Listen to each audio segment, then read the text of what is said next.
গোলাকাৰ পৰিবাহীৰ ধাৰকত্ব বা capacitance of a spherical capacitor. Okay, spherical capacitor যদি এটা গোলাকাৰ পৰিবাহীৰ ওপৰত কিউ আধান প্ৰদান কৰা হয়, কেনেকৈ প্ৰদান কৰিম? বেটাৰীৰ লগত কানেকশ্যন কৰিলোঁ, নাইবা কিবা এটা বস্তু আমি তাত চাৰ্জ আছে ইয়াৰ লগত আমি চুই দিলোঁ, তেতিয়াহ'লেও আধানবোৰ কি হয়, ইয়ালৈ স্থানান্তৰ হৈ জমা হৈ যাব তাৰ ছাৰফেচত আৰু সমানে বিতৰণ হৈ যাব পাৰে। এতিয়া যদি আমি কিউ আধান ইয়াৰ ওপৰত জমা কৰিলোঁ, কিউ আধান মানে এই প্লাছ যিবোৰ দেখা হৈছে গোটেইখিনি যোগ কৰিলে আমি কেপিটেল কিউ টোটেল চাৰ্জ পাম।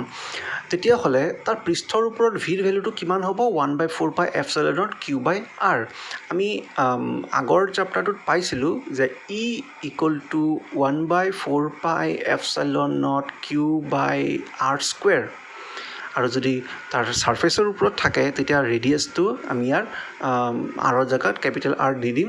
তেতিয়াহ'লে আমি ক'ব পাৰিম যে it is the electric field.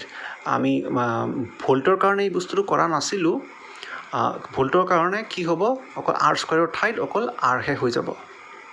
So' v equal to 1/4πε0 এইটো আমি ধৰি ল'ব লাগিব, বিকজ আমি এইটো ইকুৱেশ্যনৰ পৰা ডাইৰেক্টলি ল'ব পাৰিম। এতিয়া ধাৰকত্বৰ যিটো definition c equal two q/v, সেইটোৰ অনুযায়ী আমি কিউটো কিউ ঠাইত ৰাখি যদি ভিৰ ঠাইত যদি 1/4πε0 q/r ৰাখি দিওঁ, সেইটো কৰিলে ওপৰৰ পৰা তলৰ পৰা কিউ কেঞ্চেল যাব আৰু কেঞ্চেল যোৱাৰ পিছত থাকি যাব, মই অলপ ইয়াতে দেখুৱাই দি আছোঁ, ইকুৱেল টু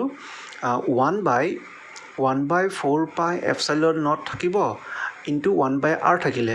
এতিয়া এই কমপ্লিট 4πε0r সেইটো একেবাৰে তলত আছে, সেইটো কি হ'ব, একেবাৰে মূৰলৈ গুচি যাব, একদম টপলৈ গুচি যাব, ৰৈ যাব কি 4πε0r।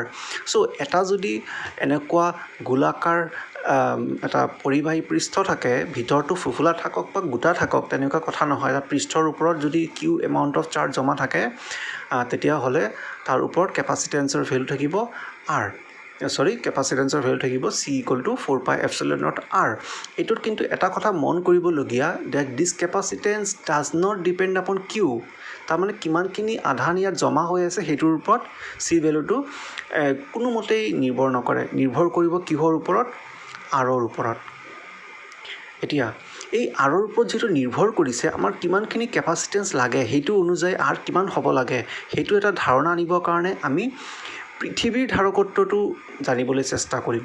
তেতিয়াহ'লে আমি ধৰিব পাৰিম যে একচুৱেলি গোলাকাৰ ধাৰকৰ যিটো ধাৰকত্ব কিমান হ'ব লাগে আৰু তাৰ ব্যাসাৰ্ধ কিমান হ'ব লাগে, আৰু সেইটো আমাৰ প্ৰযোজ্য হ'বনে নাই। পৃথিৱীৰ ধাৰকত্বটো উলিয়াবৰ কাৰণে প্ৰথমতে আমি ধৰি ল'ম যে আৰ্থ ইজ এ স্ফিয়াৰ। অ'কে, পৃথিৱী এটা গোলক আৰু ইয়াত আধান সমভাৱে বিতৰণ হৈ আছে, তাৰমানে ইট ইজ ইউনিফৰ্মলি চাৰ্জড। এতিয়া মাটিত, ভূমিত আধান থাকে নেকি? নিশ্চয় থাকে। আৰ্থ ইজ চাৰ্জড বিকজ আমাৰ মাটি বা যিটো আমাৰ বালি সেইবোৰত বিভিন্ন ধৰণৰ আয়ন থাকে। আয়ন থকাৰ কাৰণে ক'ব পাৰিম যে পৃথিৱীটোত আহিত হৈ থাকে। তাৰ মানে গোটেই পৃথিৱীটো আহিত হৈ আছে, আধান তাত গোটেই পৃথিৱীটো জমা হৈ আছে। ইয়াৰ আগৰ যিটো ডেফিনেশ্যনটো পাইছোঁ, c ইকুৱেল টু 4πε0r, এই মতে পৃথিৱীৰ আৰৰ ভেলুটো আমি ক্লাছ 11ত পাইছিলোঁ 6400 কিলোমিটাৰ। সেইটো বহুৱাই লওঁ যদি, আৰু এপচাইলনৰ ভেলুটো ফাৰ্ষ্ট চেপ্টাৰত পাইছিলোঁ 8.854 ইনটু 10⁻⁻12, গোটেইখিনি SI ইউনিটত আছে। কেলকুলেট কৰিব যাওঁতে আমাৰ চিৰ ভেলুটো ঠিক এনেধৰণে আহে, তাৰমানে 711 ইনটু 10⁻⁻6 ফেৰেড, তাৰমানে আহিছে এৰাউণ্ড 711 মাইক্ৰ'ফেৰেড। তাৰমানে পৃথিৱীৰ ব্যাসাৰ্ধটো কিমান ডাঙৰ, পৃথিৱী কিমান ডাঙৰ, এটা বহুত বিশাল এটা ডাঙৰ এটা গোলক, আৰু তাৰ ওপৰত যদি চাৰ্জ সঞ্চিত হৈ থাকে তেতিয়াহ'লে তাৰ কেপাচিটেন্সৰ ভেলুটো আমি কিমান পাইছোঁ? 700 মাইক্ৰ'ফেৰেড। কিন্তু আমাৰ প্ৰেক্টিকেলি যিবিলাক ইলেক্ট্ৰনিক চাৰ্কিট, য'ত কেপাচিটৰ ব্যৱহাৰ হয়, য'ত ধাৰক ব্যৱহাৰ হয়, তাৰ কিন্তু প্ৰায় 700 মাইক্ৰ'ফেৰেড অৰ 1000 মাইক্ৰ'ফেৰাড এইবোৰ ইমান ভেলুৰ কেপাচিটৰ প্ৰয়োজন হয় এতিয়া আমি যদি গোলাকাৰ এটা ধাৰক ব্যৱহাৰ কৰিব বিচাৰোঁ তেতিয়া সেইটো হ'ব লাগিব পৃথিৱীৰ নিচিনা ডাঙৰ যিটো প্ৰেক্টিকেলি নট পচিবল চ' সেইকাৰণে যিবিলাক স্ফেৰিকেল কেপাচিটৰ বা গোলাকাৰ ধাৰক গোলক আকৃতিৰ ধাৰক সেইবোৰ কিন্তু আমি প্ৰেক্টিকেলি ব্যৱহাৰ কৰিব নোৱাৰিম